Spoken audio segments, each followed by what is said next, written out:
வணக்கம்மா. அன்னைக்கு தலைமுடிக்கு எண்ணெய் காய்ச்சிருந்தேன்மா 2 நாளைக்கு முன்னாடியே.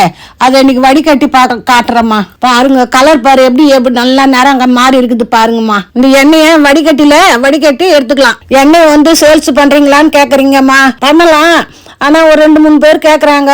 இதெல்லாம் பொருள் அங்கங்க போய் கேட்டு வாங்கி எடுத்துன்னு வரணும். ஒரு 40-50 பேர் கேட்டாங்கன்னா நம்ம அதெல்லாம் செய்து கொடுக்கலாமா. ஆபீஸ் போறவங்களாம் முடியாது. கேட்டாங்கன்னா நான் செய்து தரேன். இந்த எண்ணெயில முடி கொட்டுறது நிக்குமா, நல்லா கருகருன்னு இருக்கும். இந்த எண்ணெயை எப்படி பயன்படுத்துறேன், நான் எப்படி பண்றேன்னா அது மாதிரி சொல்றேன். உங்களுக்கு எப்படி சௌகரியமோ அப்படி செய்யுங்கம்மா. நான் ஒரு நாள் விட்டு ஒரு நாள் எண்ணெய் வைப்பேம்மா தலையில இந்த எண்ணெயை. அப்புறம் குளிக்கிற அன்னைக்கு 3 நாள் கழிச்சு நல்லா குளிர எண்ணெய் தேய்ச்சி ஒரு 1/2 மணி நேரம் ஊறின அப்புறம் குளிச்சோன்னா தலைமுடி சூப்பரா இருக்கும், ஸ்மூத்தா இருக்கும், ரொம்ப சிக்கே இருக்காது. தினமும் தடவுங்க. இந்த எண்ணெயை கூட தடைக்கலாம்.